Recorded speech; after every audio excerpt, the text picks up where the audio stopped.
So, ladies and gentlemen, I want to welcome all of you here to the Valley of the Shadows of Analytics for Finance. What is an annuity? Which word do you think the word annuity comes from? Which word do you think the word an annuity comes from? Livingstone. Annual.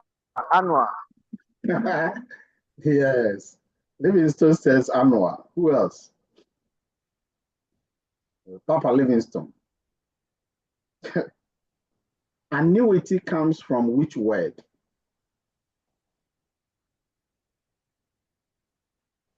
Let me see what somebody has typed there.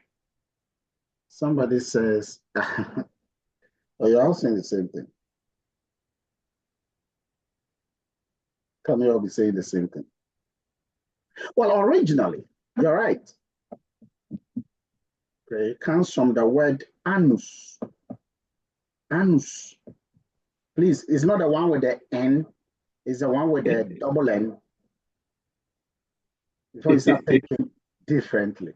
Annus, double N, is a Latin word for year. Annus. A-N-N-U-S, not A-N-O. Huh? See the way the human mind works? Small little things, and then somebody starts thinking negative. Like inch.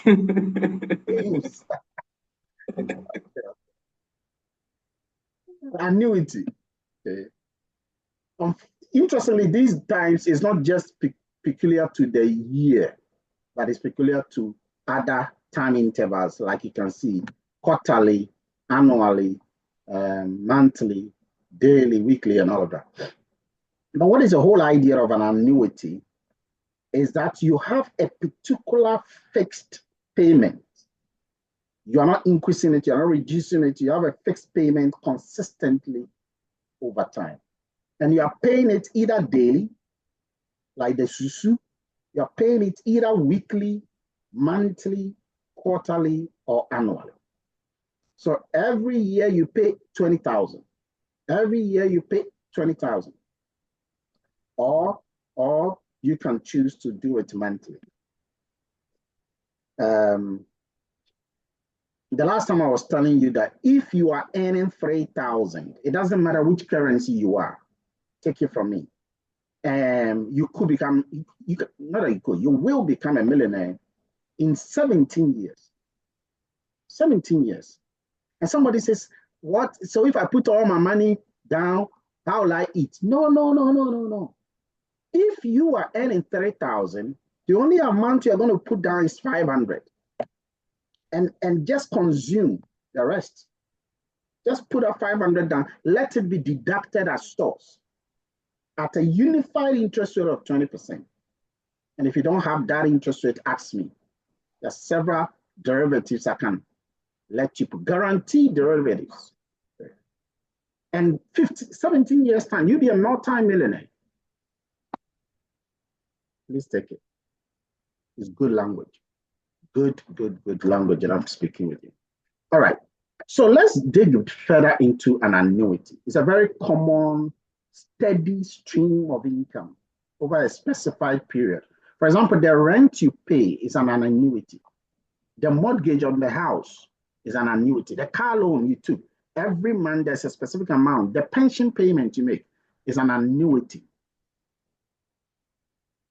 And you can calculate the present value of those payments.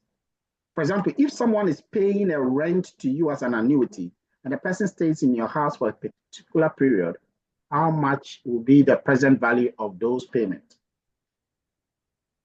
You can also calculate the future value of an annuity.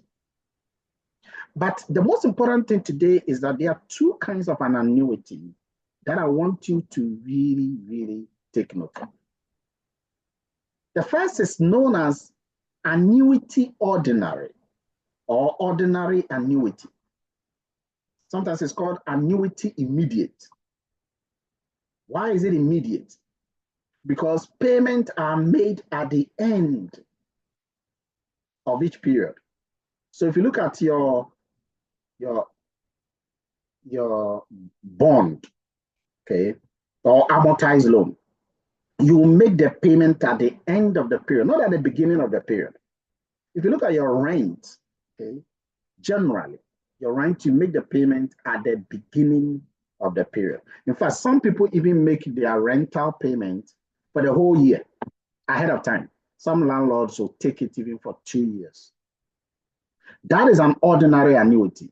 Payment is made at the end. But where payment is made at the beginning, that is an annuity due. Annuity due. Take note of the differences because how you calculate both matter. An annuity due, a typical example of an annuity due is rent. So see, if you take rent, rent is an annuity due, but sometimes the question is not going to tell you that it's an annuity due, but you knowing that the payment is made at the beginning should tell you that it's an annuity due. School fees. You pay the school fees before you start the school. You don't pay it when you have finished the school. But if you have checked, if you're buying wache, okay, it's like that. Wache, you have to rather, it's an ordinary annuity. The wache will be serving you. Sometimes you even finish eating everything before you go and make the payment. So know the difference between an annuity due and ordinary annuity. Now, what's the difference? Well, there's a slight difference. An annuity due is an ordinary annuity plus one, multiplied by the one plus the interest rate. So multiply by almost the reciprocal of the discount rate. That is how you calculate. Write that thing down. The due is the ordinary multiplied by 1 plus the interest rate. Okay, so let's take a typical example and see how we can calculate this. And again, I want you to open your Python because we will also calculate it in Python because when you have a real life situation, it is that same Python you will do to do your computations in real market systems. Okay. So what is the question? It says that assume you rent your apartment. Now be careful here. You are the one renting the apartment and you will be getting a uniform payment of $100 at the end of each year over 5 years. Now, let's take a manual way of handling this. Okay. How would you have handled this? Well, if we ordinarily, if you express this, assuming a discount rate of 10%, you can find the present value of each of the $100. So you can find the present value of the first one, the present value of the second one. For the next 5 years, you can find all of them. And then you'll be able to find the total present value. Now, that calculation is using this ordinary annuity value, the formula that you see here. And the 100 is a consistent. As you can see, the 100 never changes at the top. It keeps happening every time. And now you'll be able to know the present value of each of the 100 that you are collecting for your rental. The payment is regular. That is what okay. But so the only thing is that it is also a present value, but it's a present value of a stream of constant fixed amount of payment. The same way you can calculate a present value, you can also calculate the future value. So what is the present value of the period 2? Well, when you bring it to the present value, the period 2 will be $82. But the period 1 will be $90. As you discount into the present value, you will see that the present value of each 100 will be going down the further away that you go into the future. Okay, let's try and look at this in the Python. So I want you to look at your Python there. Up here, Python, I want to show you mine as well.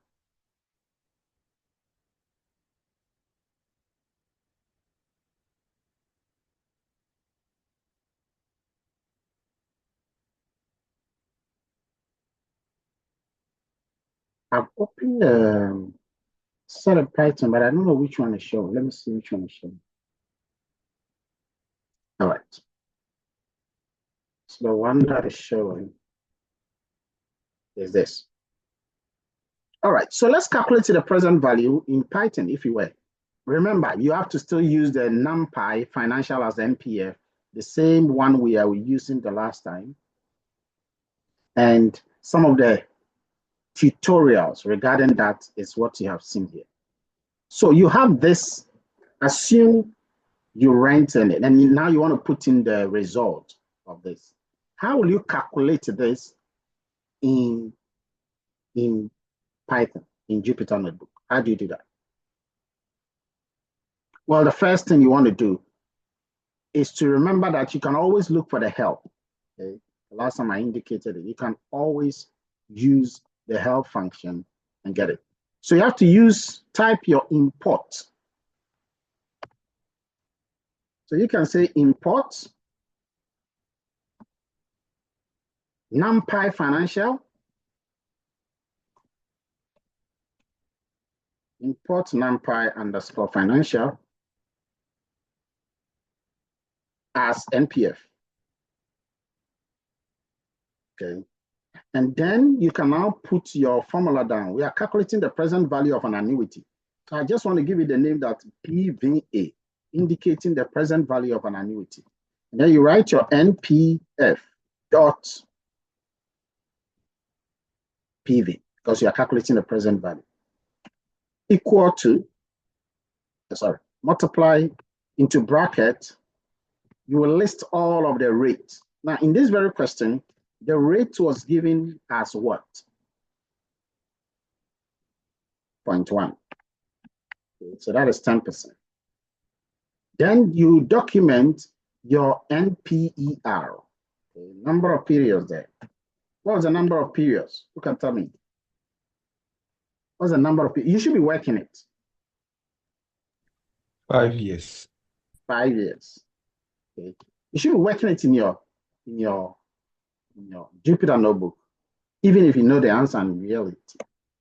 And then you go to your payments, the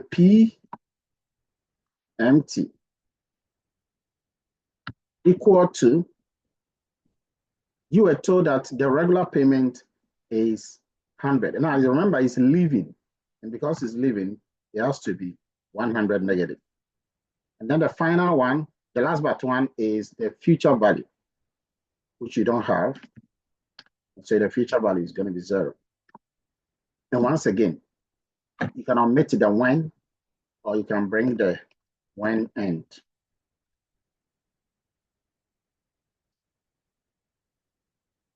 That's it. Now you're going to run this and then commandeer. Remember, we want to have 2 decimal places. You can say print this whole thing for me at 2 decimal places. What are we printing? PVA, the present value of an annuity. Okay. And then you put into the brackets present value of an annuity, you do comma, you write 2, and then you put that into the bracket. I should have brought to the round. So you bring your round into bracket 2. And that's it. You just print this result and you get $379.08 dollars. That is amount you get. What does that mean? It means that if you are renting your apartment and you're going to be receiving $100 at the end of every year for 5 years, the value of that today, cumulatively, is $379.08. So when you look at it cumulatively, it looks like it's 500.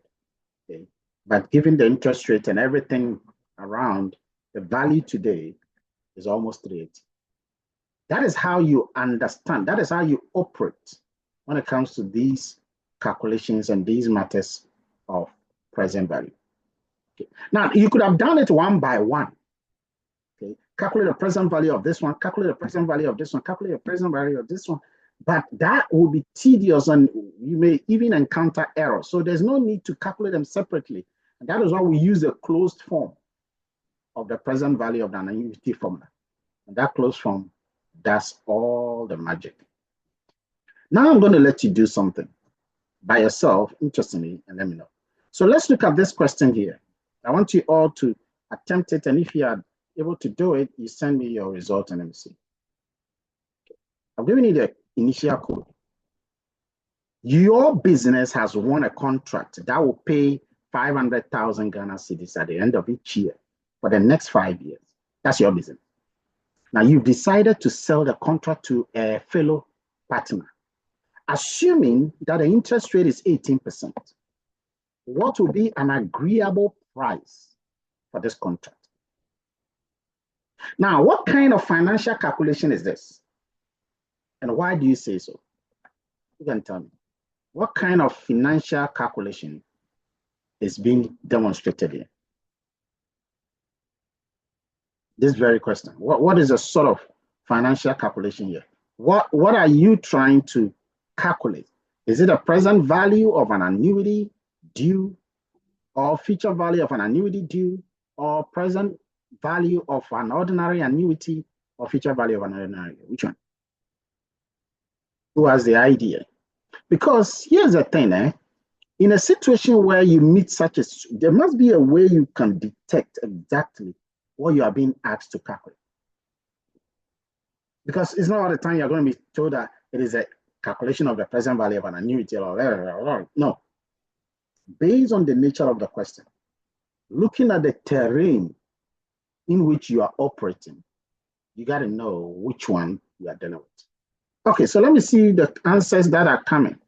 Okay, people are saying that is the present value of ordinary annuity. Good. What gives you that impression? What tells you? There's one word or there's a phrase. You can tell me the phrase.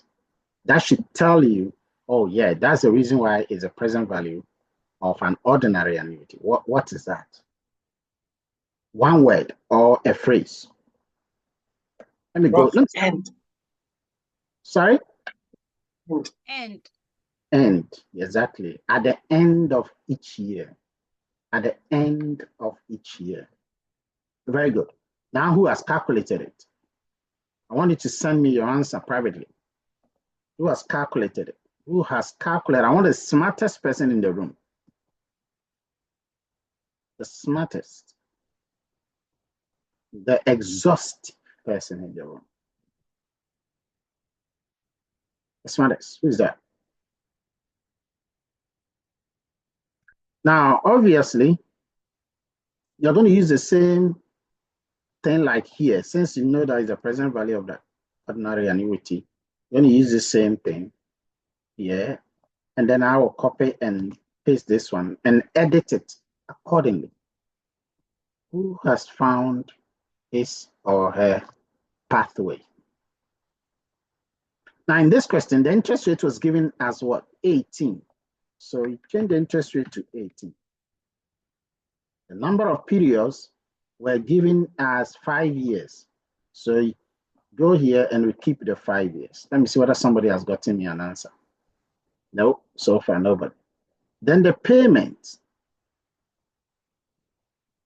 the regular payment, was given as 500,000.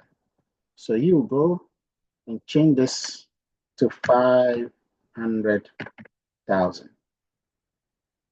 And then we are told the future value is 0, the 1, 0. Let's see. Nobody has still been able to provide me with an answer. Nobody. Nobody. James, Rosemary. These are the only reliable people in this class so far. Okay. James and Rosemary. Frank. Della Akapo. Okay. 500,000. So when you run this, you are going to get 1.5 million Ghana cedis. That is a present value of this ordinary annuity. That is the present value of of this ordinary annuity. Take note, I've converted it to 2 decimal places. Okay.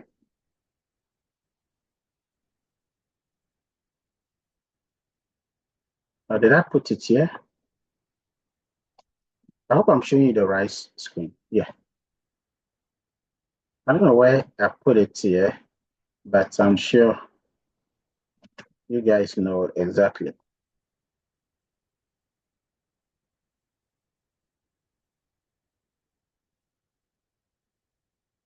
All right. So that is how you execute this. That is how you execute it. That's how you find your realization. Let's go to the next question. Okay, so far I've just given you 2 examples, but I remember that the nature of the question would demand how you execute it. Okay, so your understanding to the question is very, very important. It's not all the time you'll be able to, explain things. No, I want you to now look at this question and try and think about what this is about. Look at this next question. How you repay someone, okay? How you repay a loan over time. The one you took to finance your MBA, your MSc, or anything. So let's look at this example, and I want you to work it and then show me your answer. You just borrowed $110,000 from a bank for 5 years. The loan calls for a fixed annual payment at the end of each year over the next year. The annual interest rate is 8%. What must your annual payment be? What must your annual payment be? And it is very important you have that. So try that in the next few minutes. And I'm going to check the smartest ones in the room. So far, he's the only one who has sent me an answer. As to whether his answer is correct or not, I have not said anything. But what I wanted you to know is that someone by name Eric has actually demonstrated some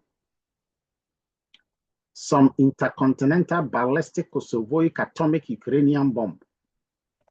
The person has demonstrated something.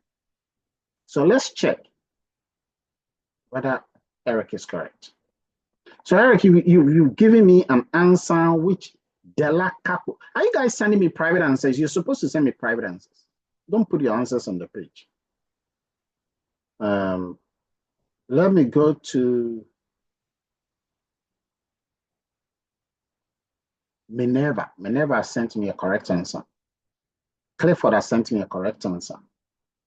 Eric has sent me a correct answer. Samuel has sent me a correct answer. Who are the others? Who are the creme de la cremes around? Who are the alphas and omega? Who are the brain powerhouses? Who are the champion of champions? You are sitting down. You've been sitting down since 1912. You have not been sending anything. Okay, you got to send something. You got to prove the essence of your presence. Okay.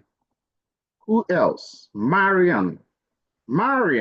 Hey, Marion, are you here? Yes, please. Are you the Marion that I know? Yes, please. It is I. And you've been hiding. James Obin. James, your answer is correct. I love that. Marion, your answer is also correct. Lovely.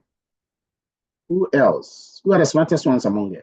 So when you execute this thing very well, okay, if you follow the principles, you will realize that you are not being asked to calculate the present value. Do you realize that? What are you calculating? In the formulas, what are you calculating? Okay, when you write the formula, what is in this formula that you're calculating? Which one are you finding? Annuity. No, which one? Which of the elements of the formula of the annuity formula are you looking for? The regular payment. The payment, yeah, the annual payment. So this is what you're looking for. What you're looking for is a PMT. So the moment you brought that PMT, you don't bring it anymore into the bracket. You see, there is knowledge and there is Jupyter Notebook. So the knowledge is that now you should know that what you are looking for is the annual payment. And therefore, because the question says annual payment, and the annual payment is not present value, it's not future value, it's not number of period, it is the payment, and that regular payment. So when you're writing the NPF, you write the NPF.PMT. And I know that's what is stuck, made some of you got stuck, and that's why you are not providing the answer. That is exactly how you execute. When you do that, you're going to get this amount. That is your annual payment that you have to. Now, of course, if you look at the thing, you have borrowed that money. So because you borrowed that money is coming to you. That is why we decided to make this amount non-negative, but rather positive, because it's coming to you again. Sort of it's leaving you. Okay, so ordinary annuity is different from an annuity due. An annuity due is like school fees. Ordinary annuity is like, amortized loan. Okay, now I want you to look at this next question here. Okay. In this next question, you will notice that you plan to receive $1,000 at the start of each year for the next 5 years, the year you have decided to marry. So you decided to marry in 5 years' time. If the interest rate is 8% per annum, what should you do? Or what amount should you invest today? Now, if you look at this question, I've solved it here. Have I solved it for you guys? In your notebook, have I solved it for you? Yes.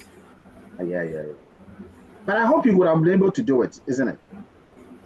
Yes, would have been able to do it. You will pay. Yeah, I decided to give you the first one so that you don't get it. So because it is at the beginning, remember when we used to have when, and then you have end. This is at the beginning. And because it's at the beginning, it is not an ordinary annuity, but it's rather an annuity due. And so the way you will calculate it, you will know that now that you know it's an annuity due, there's something you got to do at the end. After you've written the entire formula and you know you're calculating the present value, because the question is, what should you do today? In other words, what is the present value of that future amount? Now that you know you're calculating that, you should document the whole thing as usual and then multiply it by 1 plus the interest rate. In case you've forgotten, there was a slide that I showed you. Do you guys remember? I showed you a slide between the difference. Let me take it back and see whether you can remember. The difference between, this was a slide I showed you some few minutes ago. This one. The difference between an annuity due and an ordinary annuity. So you're going to calculate the ordinary annuity and multiply that by 1 plus the interest rate. That's it. This is what you're going to do. And that is exactly what we are doing backstage here. So you see that the same ordinary annuity you would have calculated, and after that, if you want to get an annuity due, you attach this very item, 1 plus the interest rate, which in this case is 8%. So 1 plus 8%, which is 180%. Use that. And then you can now find your answer to be $4,312. So because you want to have a what do you call it? You want to have $1,000. You're keeping that $1,000. You're going to be receiving that $1,000 at the beginning of every year for 5 years. What will be the present value by the end of the 5 years? What will be the present value, the present cumulative value of that today? I mean, it would have been 5,000, but what is the value today?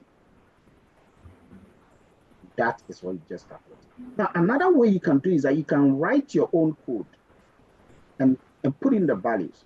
So you can define, that's one interesting thing about financials. You can define your codes in Python and then use those codes to calculate. So I'm defining an annuity formula, an annuity due formula, the present value of an annuity due formula.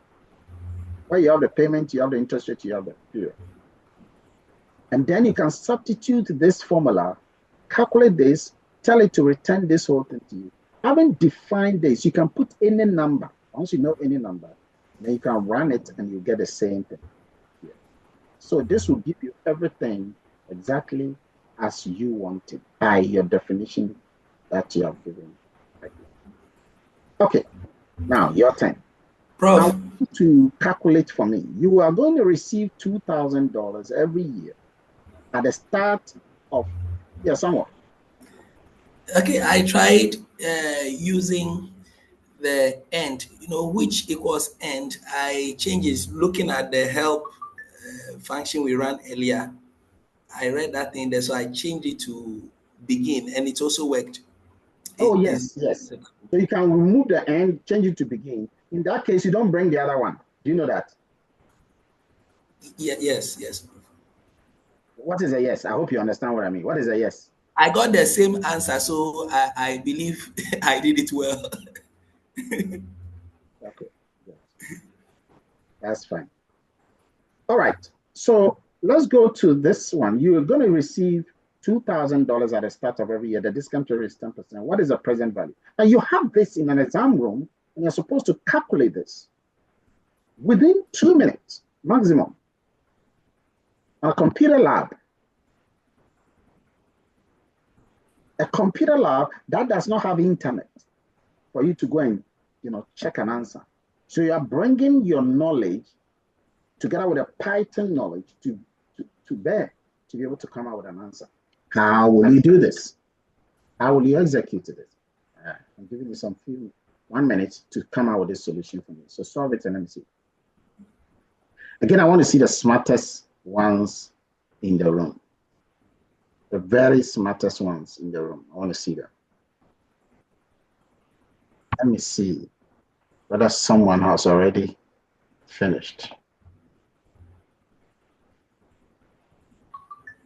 Okay, Samuel, is that your answer you've given me or what?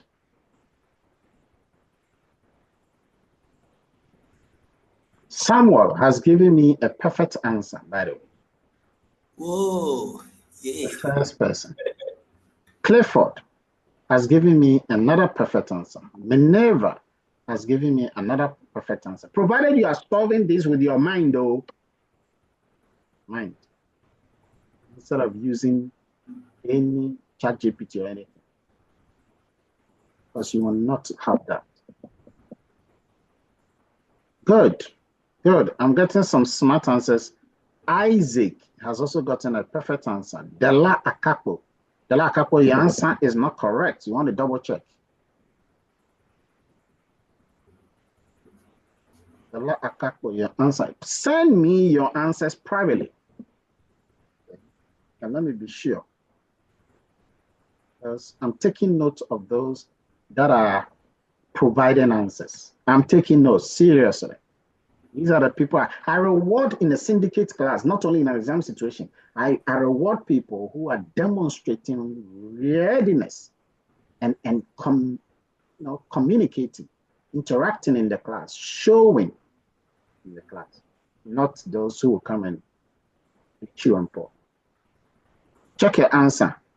Okay, Fatimatu, check your answer. You need to come back again. Steven, check your answer. There's something wrong about it. Livingstone, perfect answer, Livingstone. Eche. That was a very good execution you just made there. Okay, you take it slow, but you hit it right there. All right. So those are the answers I got. Yeah, I'm not going to take any more. So let's look at how you would have executed this way. How would you? 2,000. That was a amount. So every time you're working something like this, the most important thing is that you should remember the answer. So in this very example, I decided to use the begin approach for you. So you type the present value of an annuity due. Okay. So that's what I've typed here, the present value of an annuity due.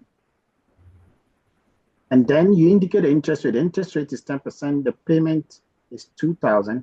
It is leaving you Okay, remember, you are going to receive 2,000 at the beginning of each year for 5 years. The interest rate is what is the present value? So actually, it's coming to you, so you can use the negative and then print the positive. Okay. You can use the negative and print the positive. Some are now giving me answers. Let me see what. Some are now giving me answers. We finished though. Most of you are giving me answers. We finished. All right. So you take this one, then you use the begin instead of the start and multiplying it. Use just the begin, and you run your answer. You should get $6,973. That is what you're going to get.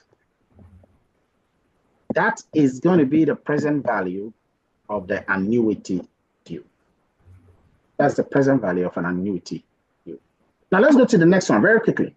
Okay, you are going to receive 1,500 every month at the start of each month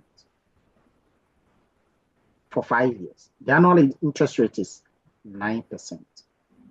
What is the present value? So this one is easy because you've been given the present value. What is going to be the present value of this very amount? Solve it in 1 minute. Let me see again, the smartest guys in the room. Solve it in 1 minute.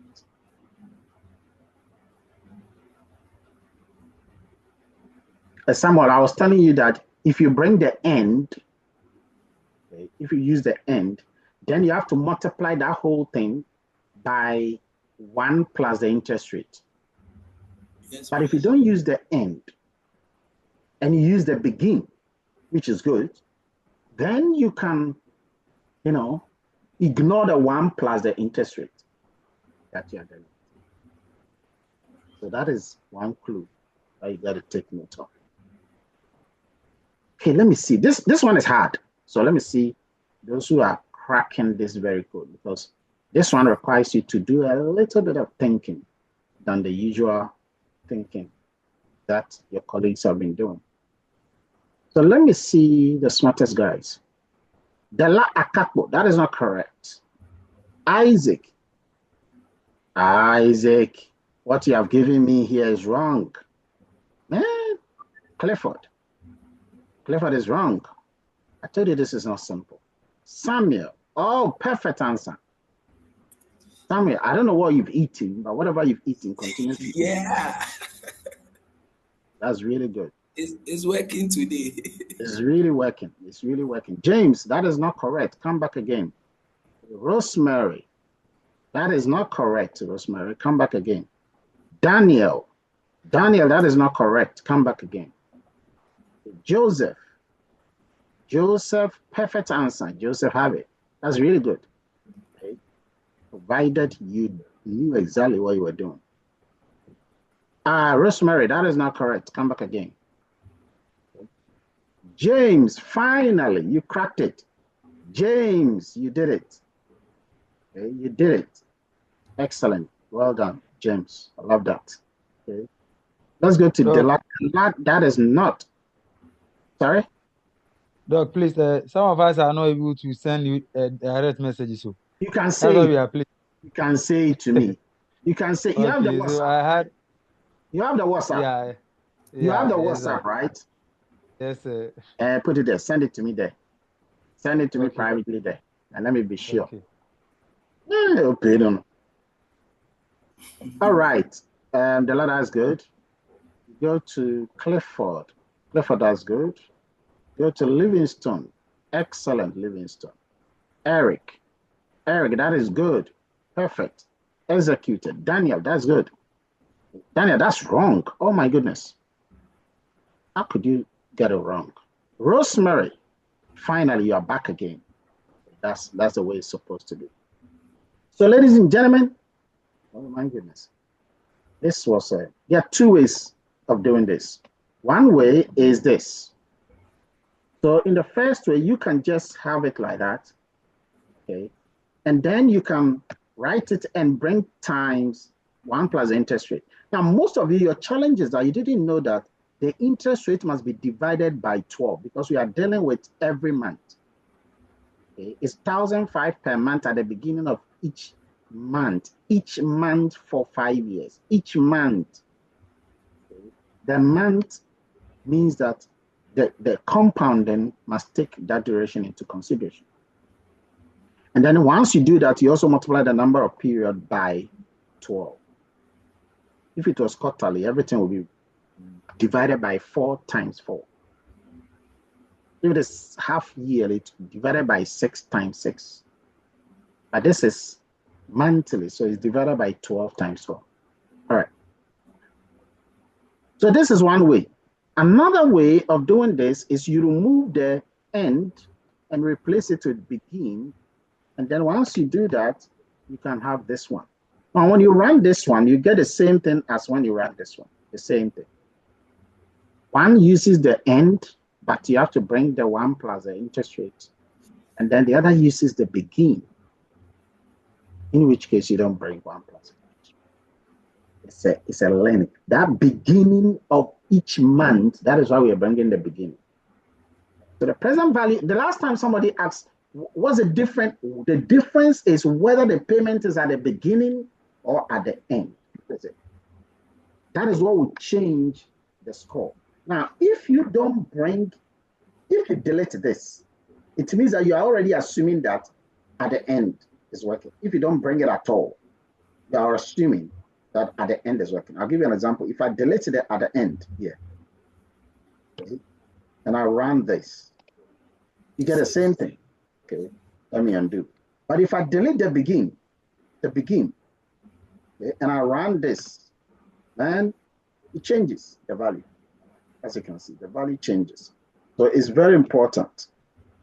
Let me get that. Did you realize that it's changed? It changed slightly, but if you don't take it, you'll not see that it's changed, right? Right. Let's go to the next one, unless you have a question. Other than that, let's move on. We're going to the future. We've been looking more at the present, but it's also important to calculate the future value, and I'll mix it with the present value questions as well. So it's not all the time present or future.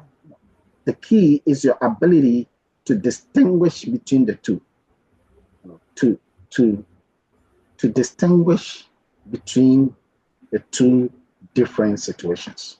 If you have that skill of distinguishing between the two, you are going to fly. Okay, so let's look at it. You will deposit 1,000 at the beginning of each year for 5 years into an interest account that pays 8% interest rate. What is the future value of this annuity due? Now, it's so easy because you've been told that what is the future value of this annuity due. So straight away, you know that it's an annuity due, and therefore you're going to be using the begin. Who has solved it? On an easy person, easy solution. So we fly. Who has worked it? One of the smartest people. The smartest people. They are smart ones, but they are smartest ones. So what I'm looking for are the smartest ones. The smartest. Let me see. First person.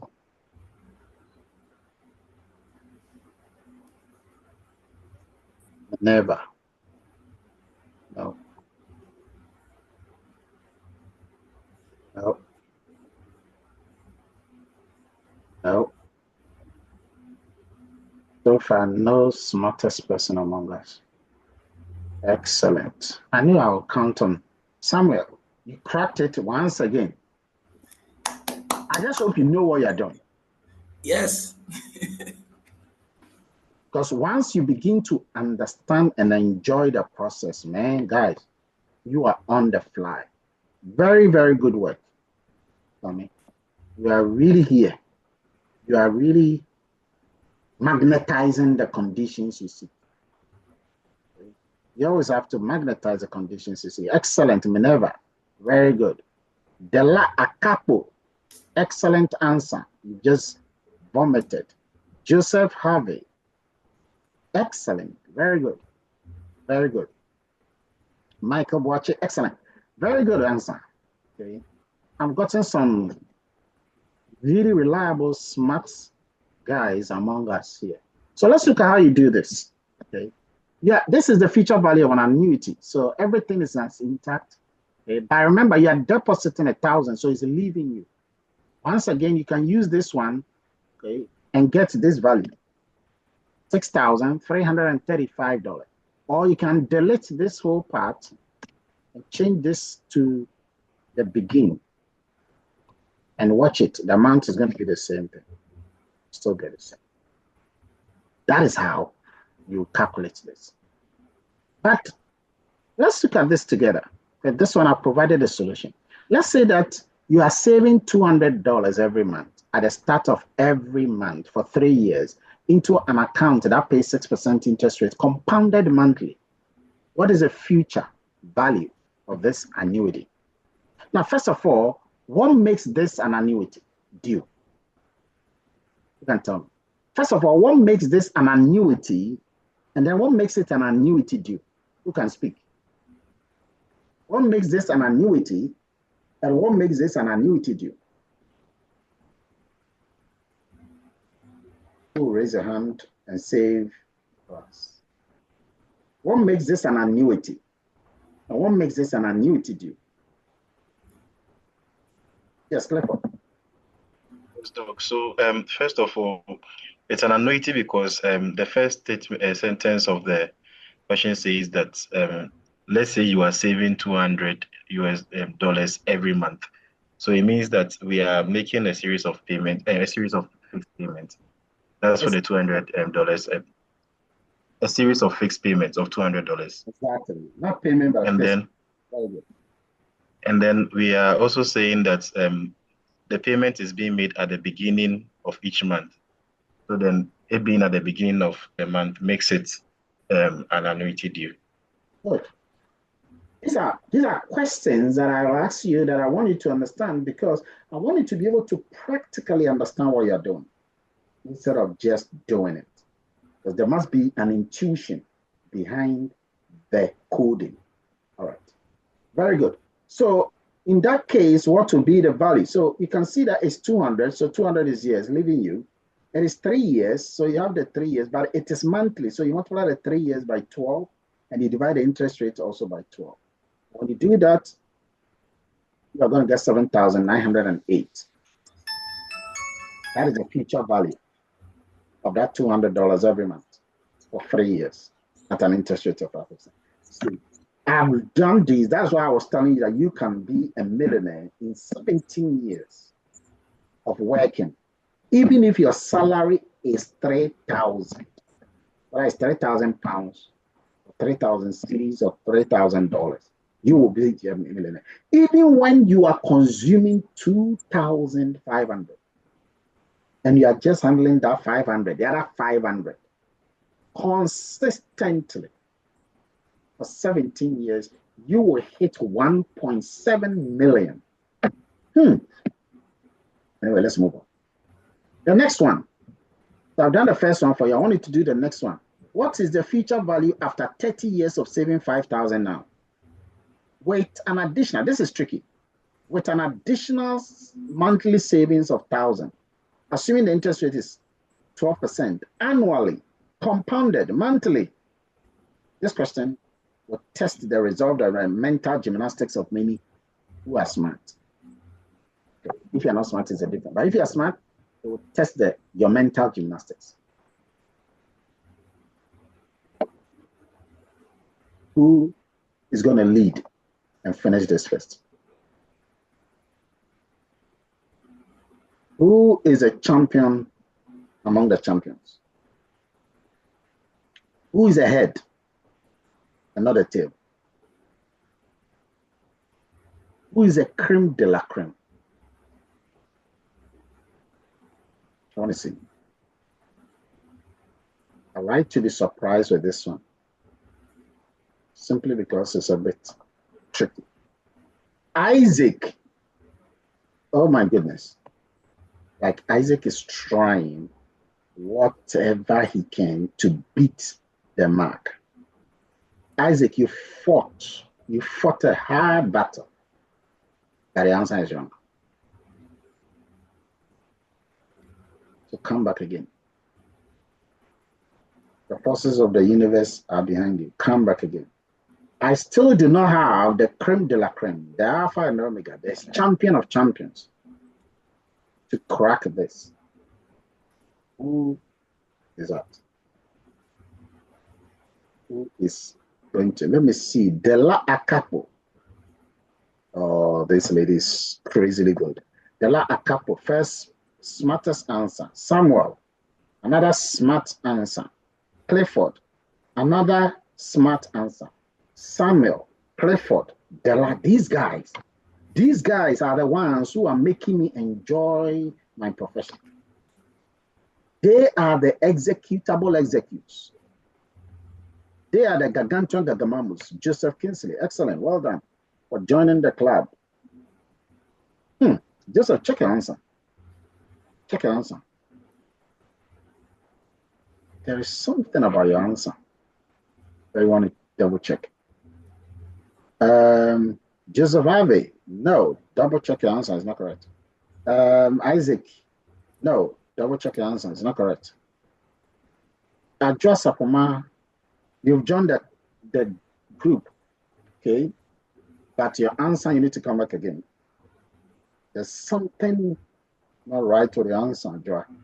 Never, that is not correct. Come back again. Example is more efficacious than precept. Doing this and failing, doing this and not getting it right, that is the indication that you are learning. Because learning is always about knowing why you are getting something wrong. It's not about knowing why you are getting something right. Success is about failing. You got to fail your way to success. Success is not a straight line. It is a zigzag. It's a zigzag. It's not a rectilinear propagation of life. No, it is not that. It is parabolic. Life is very, very parabolic. You want to get it. So, who is the next to join the crowd?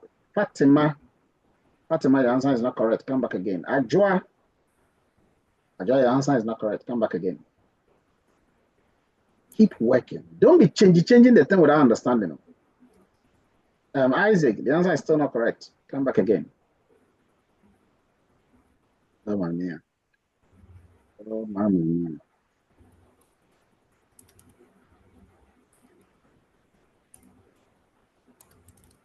So, who are those going to be? Okay, let's solve this final one of this part together. So the first thing you want to do is, you know that you are calculating the future value. Okay.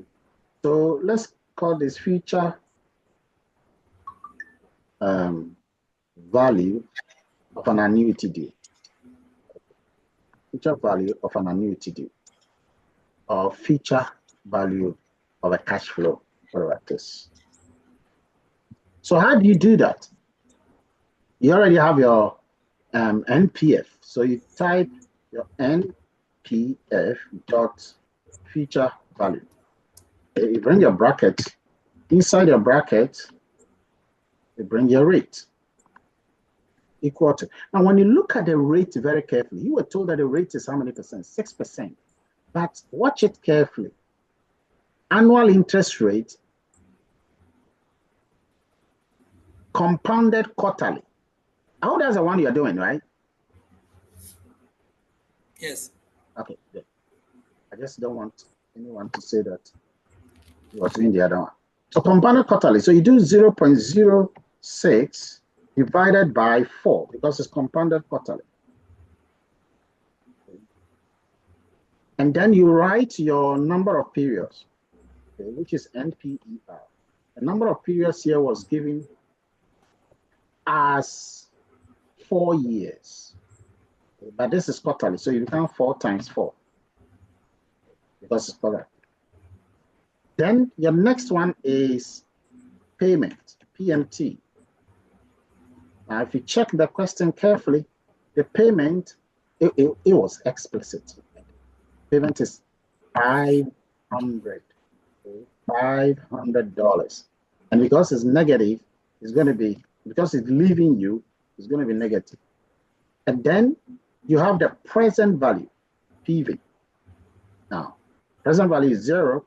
And now you go to your when.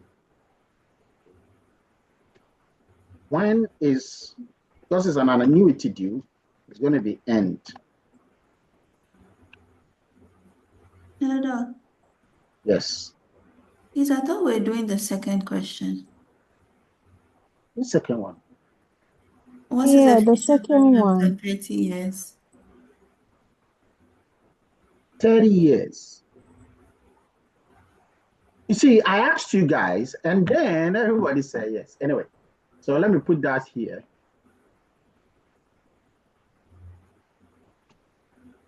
Because I have the things being plenty in front of me. So you said that we are doing the 30 years one. What was the 30 years one?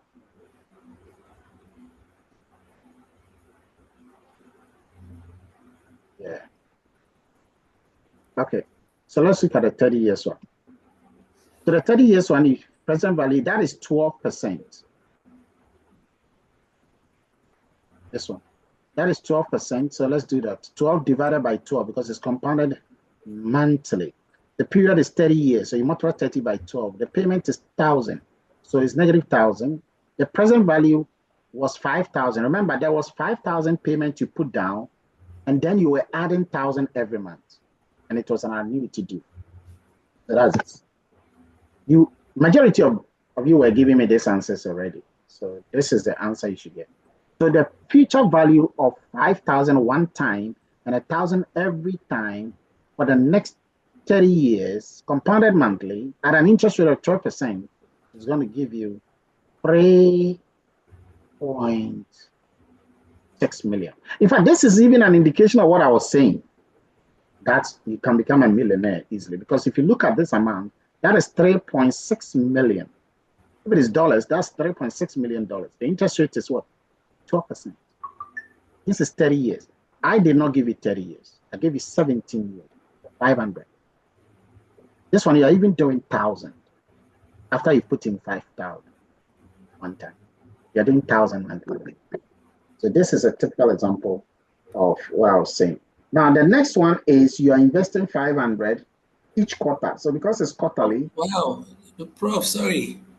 Yeah. I just realized what you did is much simple and faster because I did calculated two different things before adding up to get there.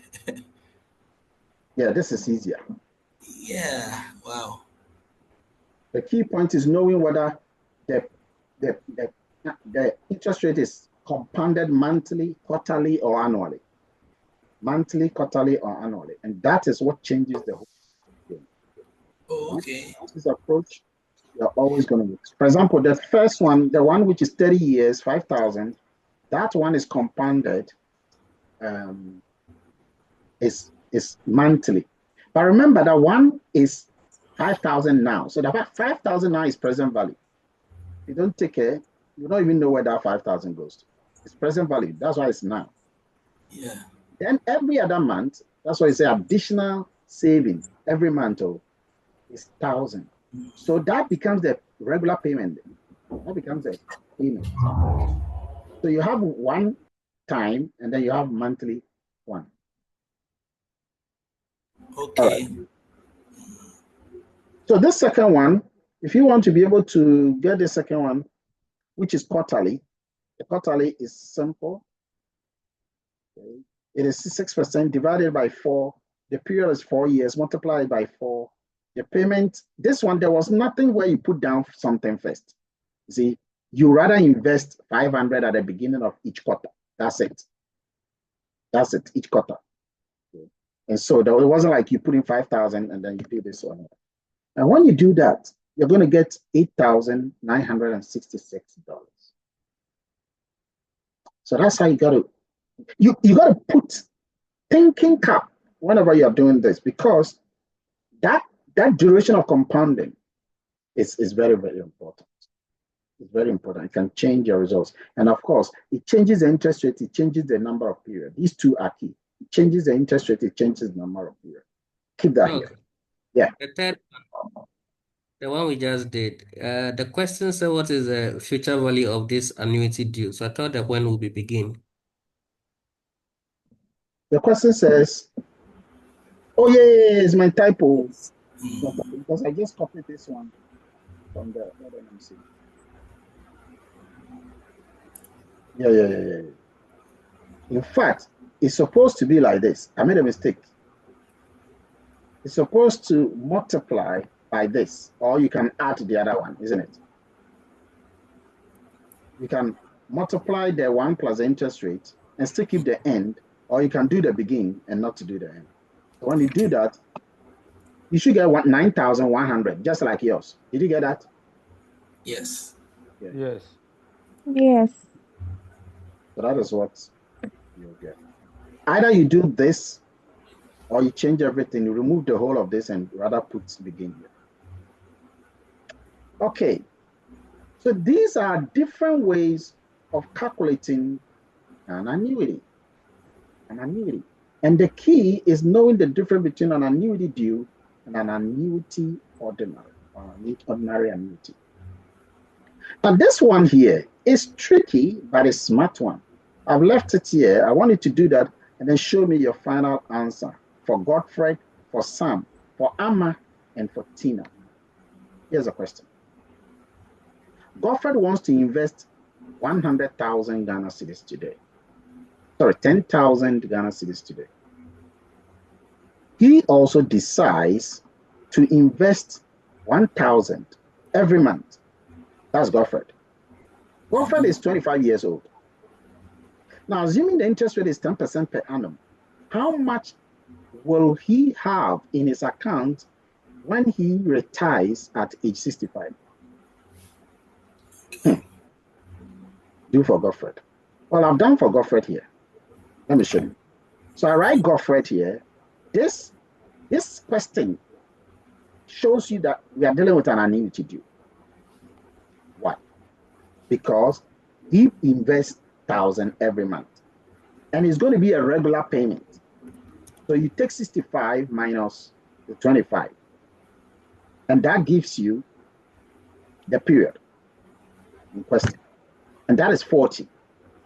So the number of period is 40. But remember, the interest rate says that the interest rate is compounded, 10% per annum. And then you are told that it is every month. And there is a one-time payment of 100,000 as well. So because it is monthly compounding, you got to divide that by 12. So the interest rate, which is 10%, is divided by 12. And the year, which is 40 years, that is 65 minus 25, is multiplied by 12. There's a regular payment of 1,000 outside the one-time payment of 10,000. If you run this, by the time Godfred retires, the amount of money he has now in his account is 2.1 million. Is it? Is no 6.8 million. Yes. Godfred is rich. Godfred is rich. How much was he putting down? Well, he had a 10,000 Ghana cedis be somewhat. And every month he was making sure that he was putting in 1,000. From age 25. People are buying iPhone every year. And that money, they could have put it down. And Godfred is 6.8 million Ghana cedis richer because of this petty thing. You know, sometimes mistake people do is that they'll tell you that, oh, I don't have money, that's why. No. Every penny is a million. You got to read the book called The Penny of the Penny. Anyway, so I've done that for Godfred. I wanted to do the same thing for Amma, Sam, and Tina. You see, Sam, Amma, and Tina are 35 years, 45 years, and 55 years respectively. They want to adopt a similar strategy that Godfred had adopted. question is, how much will they also have when they retire? Do for all three, not for one. And let me know privately the answer. The game has begun. We are going to chase the smartest people in the room. There are people. Oh, so cool. And there are people. There are people. And there are people. But some people are not here by chance. They are here by design.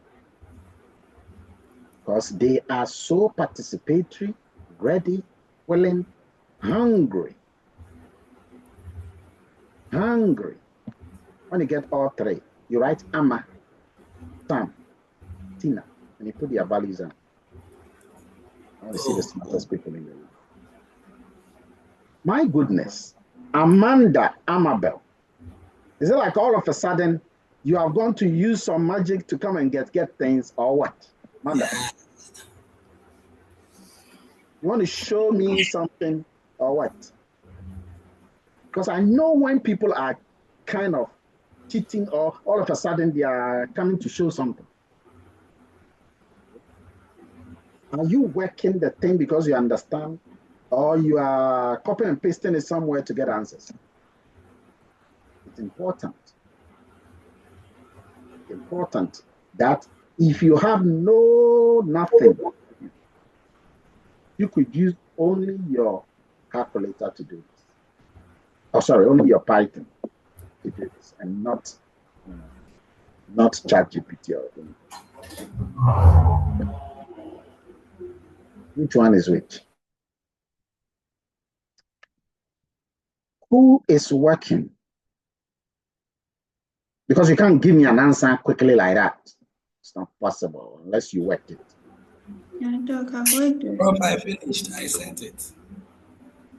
Is that you out? I sent it. You've not given me any answer today.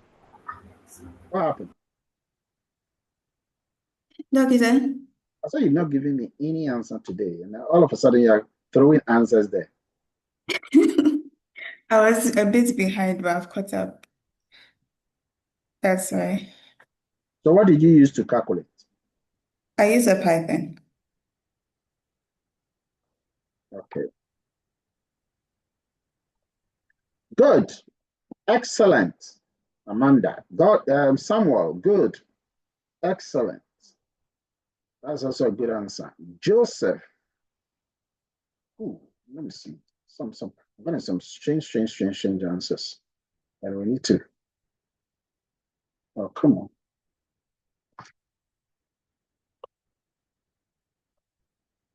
Oh, my computer is misbehaving.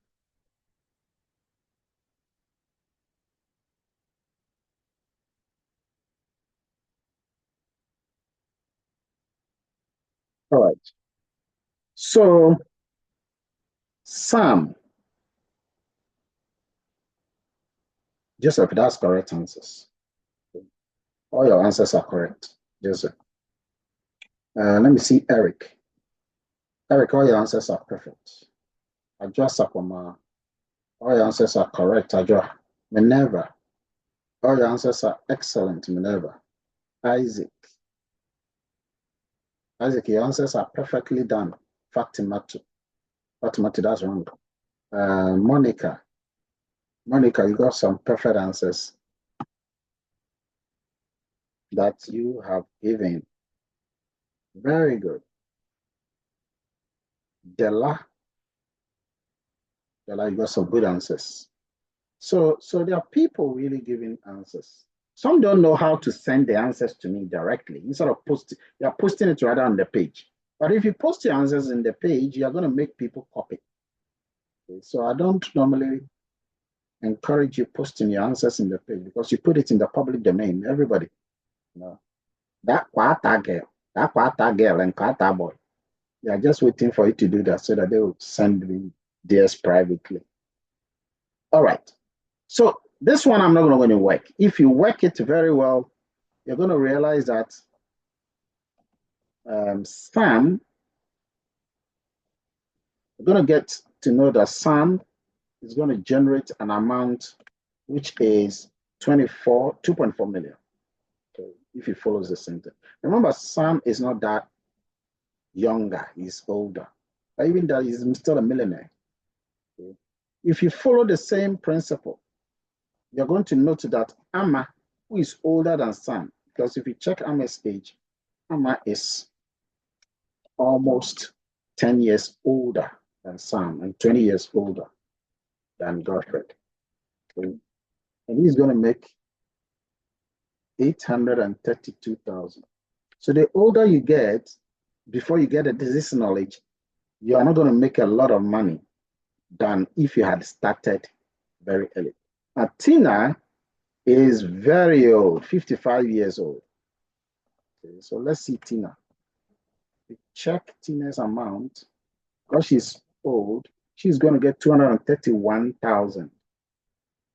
Even that is still good money because she did this for only 10 years and she has enough to take care of her for most of the time.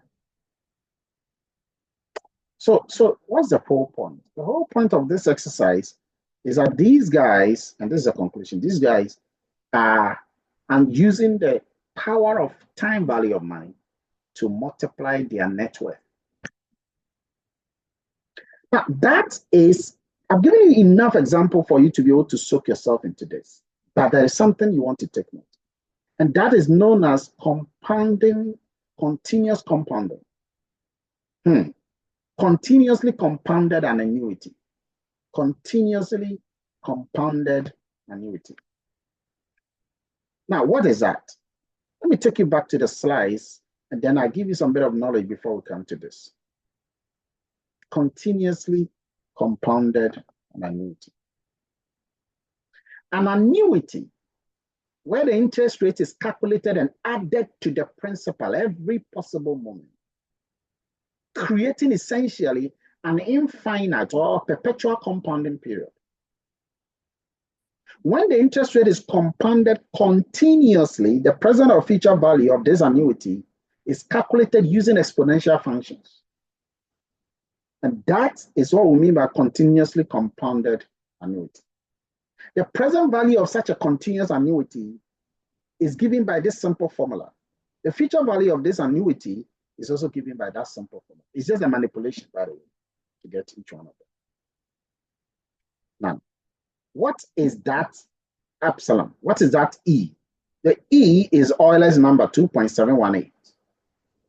The P is a usual regular payment. The R is the interest rate, and the T is a number of periods. You can define a continuously compounded annuity like this.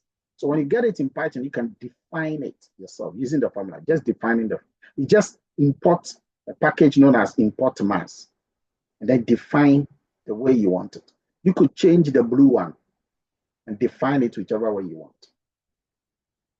You should read a bit more about these in your own way.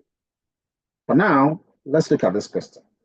Suppose you have decided to set aside $1 billion over the next 20 years. You want to combat malaria in emerging countries. Now, if the continuously compounded interest rate is 9.53%, how much should you set aside today so that by that time, 20 years time, you will have $1 billion? If I remember, that was the same thing I asked my wealth manager. I said, I just want my children so that by the time each one of them is 16 years, each one is $1 million. All I need to know is now, what do I do? Let's see how you would have calculated this in the Jupyter notebook that you have. Present value of a compounded note. So this is a question here. Okay. You have decided to set aside $1 billion. Now you can import this mathematics and then write your code. You can say that I want the 1 billion, that is the future value, the future cash flow, to be this. So you define C as that. Then I want the interest rate to be this.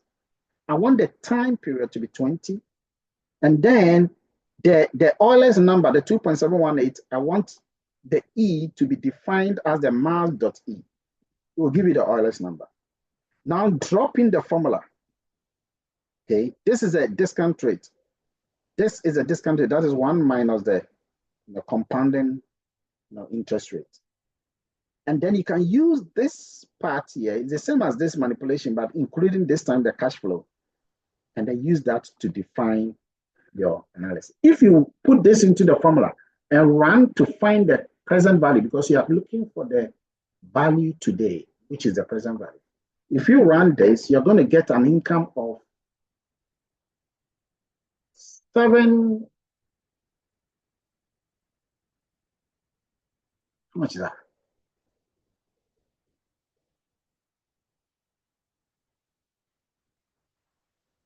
You're going to have the present value, okay? So you're going to have, is it? How do you even read the amount? The amount looks, that's 8, is it 8.9 million or 8.9 billion? 8.9 billion. That's billion. Yes. So that's how much you got to put aside so that you will have a billion every time for the next 20 years. It's a very interesting, principle. Okay, billionaires tend to do that. That's why you can see that amount is in billions. Okay. So that's how much you need to have ready now. That's one way of calculating it. Another way of calculating that is this. Using this approach, you can calculate both the present value and the future value of the amount. Okay. The present value is 8.9 billion. We know this already. The future will be 60 billion. 60 billion, yes. Okay. So if you put that amount down, you will have, 60 billion in the future ready to handle all kinds of things. Now, this present value of a continuously compounded interest rate is slightly different from the perpetuity. Okay, so let's look at a perpetuity. It's the easiest one you can ever calculate. What is a perpetuity? Who can tell me the word perpetuity comes from which word? Which word does it come from? Perpetual.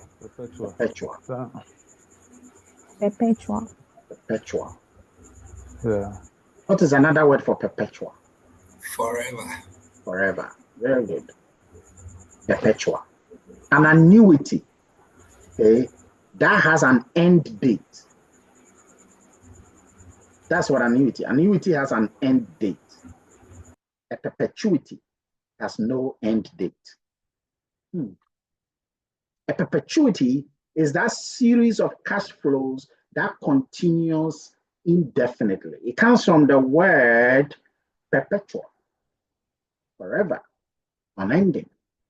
It's a very simple formula. All you do is that if you want to find the present value of a perpetuity, take the cash flow divided by the interest rate, nothing else. As you can see here, take the cash flows. So someone wants to borrow some money from you on January 1 and offer to pay you $100 every December 31st forever.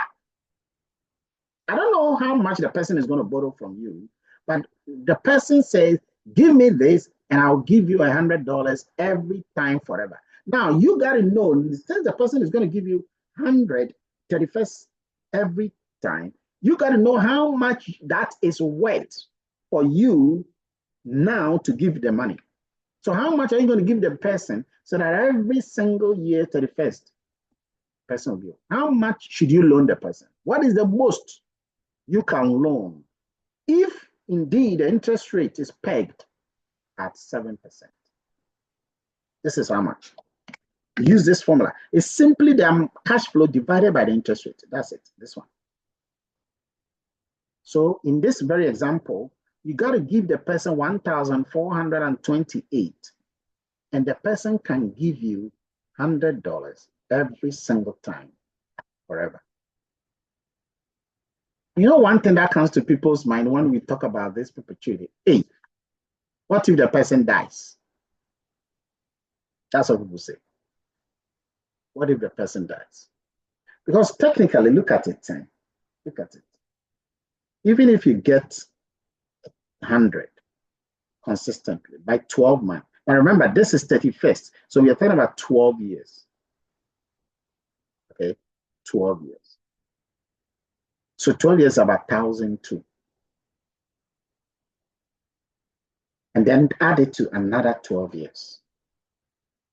That's 2004. Another 12 years. That's 3,006. That's 36 years. Another 12 years. That is even if the person is dead and gone. Okay. 48. 48 years. 4,008. It's nothing much. So you giving this, and how much are you giving? 1,428. So it helps you. So death is irrelevant to the matter of perpetuity. So that's how you calculate a perpetuity. Another way you calculate a perpetuity is just using this approach. You define it. You define it. Okay. Now here I imported the mathematics. Here I defined it. And these are the two ways you can use to handle the perpetuity. Okay. But you can also have a continuously compounded perpetuity. Yes, it's a perpetuity, but what about the interest rate? Is it compounded continuously? Now, when the interest rate is compounded continuously, then you don't use the Euler's identity anymore, but you rather use a logarithm, a natural log. So assume that an investment pays $100 in perpetuity. If the interest rate is 18%, what is the present value of this annuity? Here's the point. Assuming, okay, continuous compound. What about if we assume an annual compounding instead of an continuous? So continuous compounding, you use this formula simply, np.log, and then you take the amount 1 plus the interest rate. So it's 1 plus the interest rate. The interest rate is 18.5, so that is 0.185. Okay. So you take that, and then you can now use that log function in NumPy to compute the natural log base for that given particular thing. Once you do that, now this only gives you the natural log. It doesn't give you the present value. If you want to get a present value, take the amount, the interest rate amount, take the cash flow, okay, the investment that is going to be paid in perpetuity, and then create this formula where you multiply this. So you take 1 plus the annual interest rate that you have and multiply that by the calculation of the natural log that you created. And that will give you the present value of that perpetuity. When you run this, you're going to get, hello, there's something. Oh, I didn't define the top one. Let me define that first. Import NumPy. Yeah. So in this case, you have to define. NumPy is not imported. Oh, really? No, it's not. It's not that. NumPy is imported. I'm supposed to define the natural log parameter. It looks like I didn't define it. Anyway, you can check it. You can check it, but the amount you're going to get is not more than $600. It's not more than $600. But the key point here between an annuity, and especially an annuity with a compounding, continuous compounding, an annuity with a continuous compounding, and a perpetuity with a continuous compounding. The main difference is that an annuity is the difference between two perpetuities occurring at different periods of time. That's the key. Difference between two perpetuities. And that is what gives you the true annuity that you want. Okay. Now, I have some practical work that you can do here. Let me see whether there's time enough for me to give you this.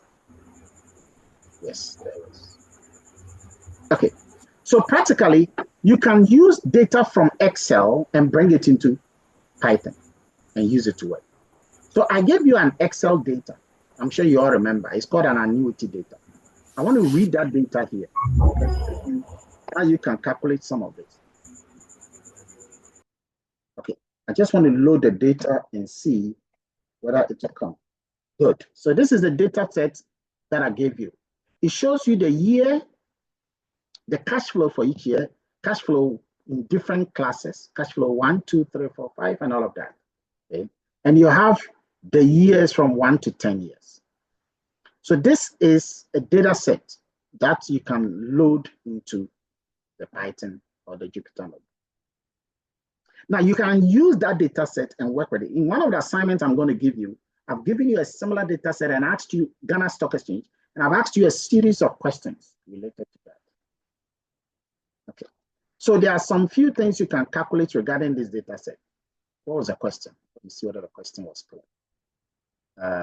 Import this data set, estimate the present value and the future value of the cash flows using 8% discount rate. So you've been given an 8% discount rate. You're going to do for each of them, okay, and using that 8%. So we can define, because it's a table, we can do a couple of definitions. Okay, the interest rate is 8%, so you can say that R is 8%. You can define the present value of the cash flow, just given a definition of it, and then you can put it all into a table and then even create a total of the present value. Okay. So this lock property will create a total of the individual present values that you've calculated, both for the row. Once you run this, you're going to have each year the cash flows, as you can see. And on the far right, which doesn't come on the right, but rather comes down here, you would notice that for each period, you have the present value of the amount. So you take the period 1, all of these, okay, you're able to calculate the present value of the cash flow. And finally, you're also able to calculate the total. That is the sum of all of the present value.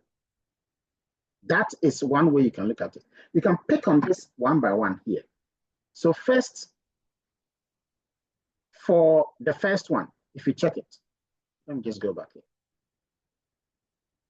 So you have 20, 20, 20, 20, 20, 30, 30, 30, 30, 60, 60, 60, 60. Okay. So when you look at each one, you can bring the present value of the first one here. Okay. And then you can find each of these present and future values for them. So for each one of them, you can put all of them together and find the present and the future value of each one of them, which has been created as 2 additional columns there. And then you can work with that. You can look at the net complete income. This is what one can do to find what is known as your net worth.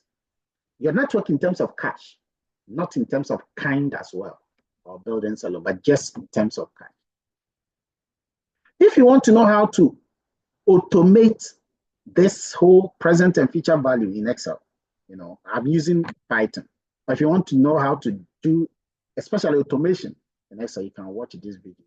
It will give you a bit of an idea. What is the bottom line of what we've discussed today? The basic bottom line is this, and I want to take you back to the slides. That you can be able to know how much worth you are even now. In fact, some of you are working below your capacity. Some of you are being paid below your value. Value is anything that is useful to the user. And you are being paid. You take your salary now and divide your salary by 30 days, and then you will know how much worth you are in a day. And how much worth you are in an hour. It's shocking when you're able to see. And some of you are being paid below your capacity. Now, knowing that, you got to know how your life is not static. Your life itself is also growing. And so because your life is increasing, you got to ask yourself that by the time you have lived 60 years, 70 years, 80 years, how much worth have you become by virtue of the job that you put your sacrifice and your life into? Was it worth it? And many people who have been asked this question always say that it's sad that many of them regret the things they did not do than the things they did. Not what they did, but they regret what they did not do.